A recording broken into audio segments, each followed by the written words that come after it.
I am assuming you're watching this video because you are planning a trip to Tanzania. I am sitting in Mafia Island right now. It's my last day of the trip and I have some really useful information to share with you. So let's get cracking.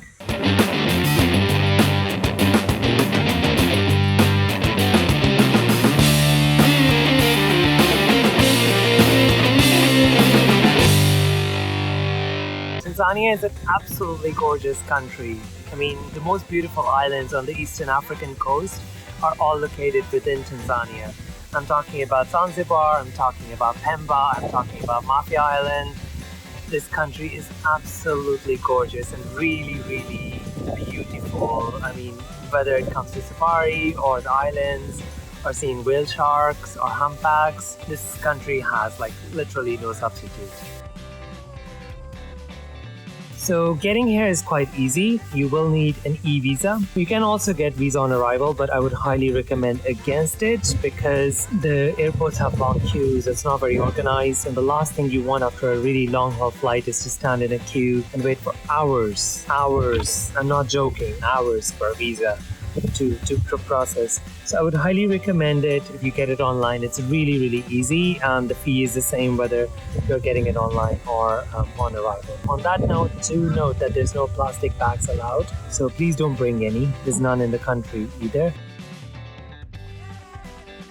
So getting around in the country is not that difficult. Most of the country, Kilimanjaro, which is Arusha for all the safari, Dar es Salaam, Zanzibar, they're all well connected internationally. And there's a lot of airlines that fly here. For other smaller islands like Pemba and Mafia, there are a lot of airlines, there's a lot of airports, airstrips where you can go to using the planes. There are trains, but they're really, really slow. There are buses. I honestly haven't tried them because I just took the planes everywhere to save up on time. But based on other people's experience, they're pretty made. In terms of public transport within the cities, there's shared minivans called Dala Dala. I wouldn't recommend it because not many people speak English in Tanzania. It's mostly Swahili. And if you don't know the routes and the details, you don't know where you're going basically. And they're also involved in quite a lot of traffic accidents. And traffic here is a bit crazy. There's Uber and Bolt available in Dar es Salaam, not in other cities, not even in Arusha. You can get taxis, but make sure you agree a price. Don't pay in advance because a lot of the times the guys just, halfway, they're like, oh, no, so you said that. I didn't mean to quote that much. And they would double the price. So stay firm and you always have to negotiate the price with these guys. We had a huge problem in Arusha and Dar es Salaam for both these things. If you're using your Bolt or Uber, make sure your account is registered to a local number because they will always try and call you. And also use the cash option. They don't like it when you pay by card because they get the payment late. And a lot of the times they would just pretend like the car is broken down. That happened to us when going to the airport. And then we almost missed our flight. So be careful for that. But tuk-tuks and motorbikes are very easily available and they're great if you want to travel around. They're really amazing. I mean, I really, really loved it, especially on the islands. There's not a lot of tuk-tuks on Zanzibar, but Pemba and especially Mafia, oh my God, amazing. I spent the entire day trips just using tuk-tuks and motorbikes. So the road conditions are generally quite good in Tanzania, much better than Kenya, but I would not recommend driving on your own here, mainly because the traffic is still quite crazy and the Google locations are not very accurate. Especially when you go off-road, things can get very difficult. So either use the tuk-tuks or if you're planning on getting a car, get a car with a driver. I would highly recommend that. In terms of a SIM card, I would recommend getting Vodacom. It has good coverage throughout the country. There are some places where there's literally no coverage, especially on Zanzibar. The internet is also quite bad in Zanzibar and surprisingly good in Mafia and Pemba. But I think it's mainly because there's too many people on Zanzibar and there's not enough bandwidth. So Vodacom, and don't expect the internet to work on Zanzibar. So the currency in Tanzania is called shilling. Most of the places, except for a few places in like big hotels in Arusha, Dar es Salaam and Zanzibar, no one accepts cards. There's about a 3 to 5% card surcharge for payments that you make on cards. So make sure you keep cash. Most of the banks would charge you quite a lot of transaction fees, upward of $5 to $6 for a single transaction. There are banks though that don't do that, like NCBA and Umoja, etc. So make sure you check the link in the description below to get the full list. In terms of value for money, Tanzania is ridiculously expensive. The government taxes everything here. If you're a foreigner, you get a jacked up price for everything. I mean, without an exception, everything. Apart from Mafia and Pemba, you're basically spending a lot of money. Just to get an airport transfer in Zanzibar, you're looking at least $50. So Tanzania is not cheap by any standard. And you will need yellow fever vaccination in order to enter the country. I also recommend anti-malaria if it suits you. It doesn't. For me, the insect repellent in that case is a good alternate. I was coming from Kenya, and the biggest difference I felt was attitude of people. In Kenya, people are very lively, they're very friendly, they're very bubbly, very extroverted.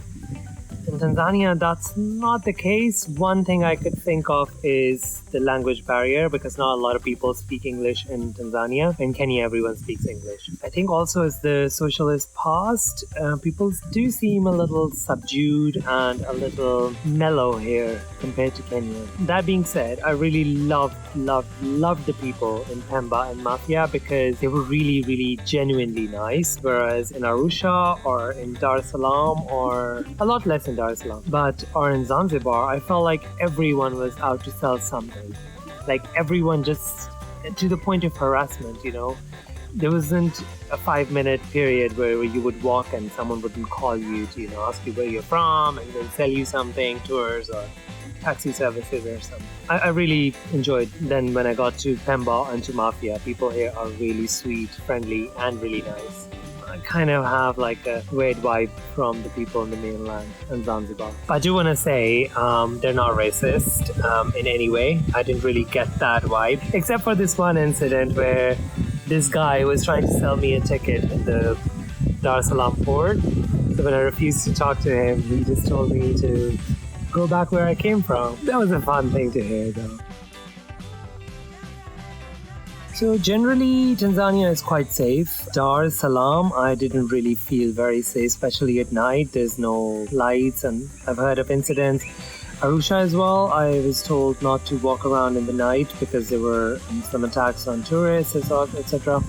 So I would generally say it's safe during the day, but don't walk around in the night, especially if you're carrying your phone or backpack or valuables. So yeah, be careful. Food generally is quite good in Tanzania. It was much better than Kenya. I really enjoyed it, especially on the islands and the coastal areas. The food is really nice. But you have to remember one thing about the people and about Tanzania. Pole. It means slowly. Things are really slow. On the mainland, service is slow, but not that slow. You'll get your food in like 20-30 minutes. On the islands, on the coastal areas, I'm not exaggerating, an hour to 90 minutes between ordering your food and getting it. So make sure you leave enough buffer. Service is slow, but you have to get used to it. Pole is the mantra here. If you remember that, you will have a great experience. If you don't, you will be really frustrated. I would recommend bringing a few things. I didn't bring my underwater camera and massively regretted it. I definitely recommend bringing an underwater camera, some snorkeling gear, although you can get it here, but it's a bit hit and miss everywhere. Also, you can get these lenses, or if you're don't care about the cameras so much, you get the binoculars for safari. I would recommend getting these lenses that you can attach on the back of your phone to zoom in a bit more, because it's great for taking photos. I didn't bring any of this and I regretted it. You will need some beach towels, sunblock and sunglasses. I really recommend bringing your own sunblock because it's very limited, the brands you can get in Tanzania.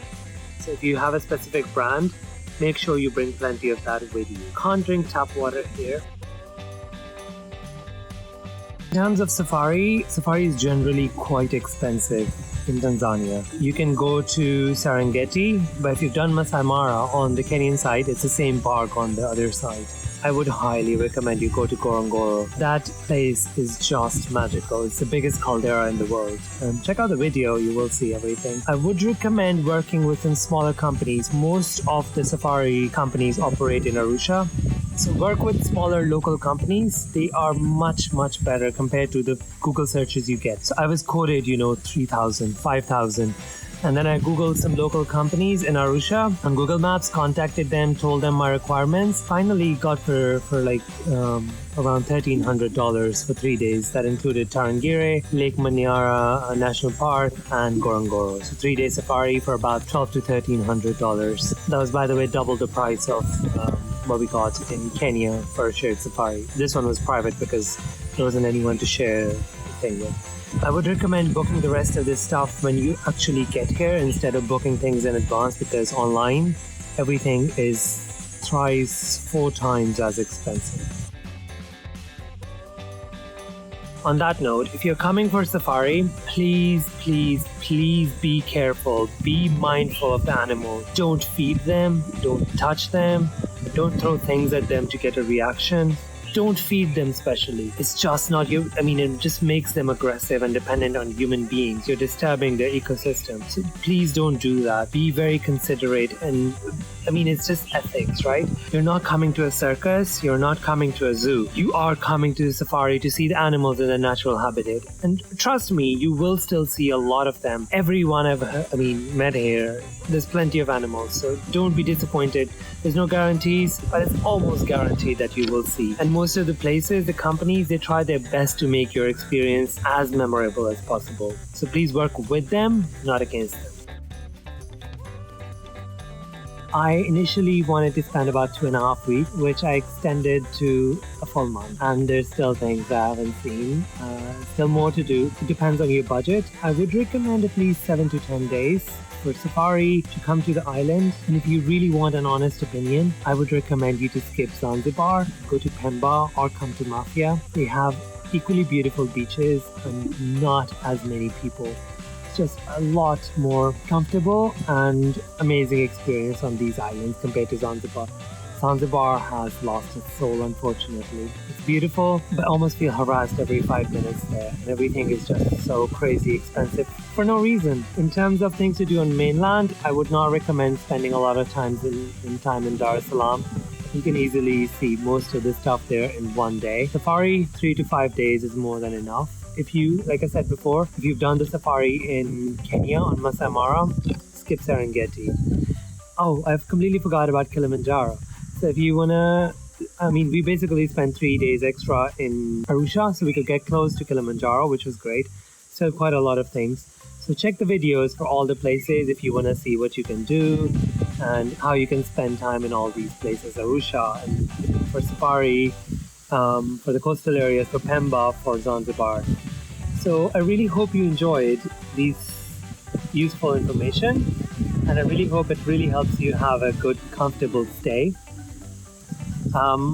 Do check out other videos for Tanzania if you're looking for ideas. Do check the link below for my blog, where you will find all of this information and a lot more to all the relevant links. And if you have any questions, feel free to hit me. I'll try my best to help you. So do like, subscribe, and I'll see you guys in the next video. Bye. Have a good day.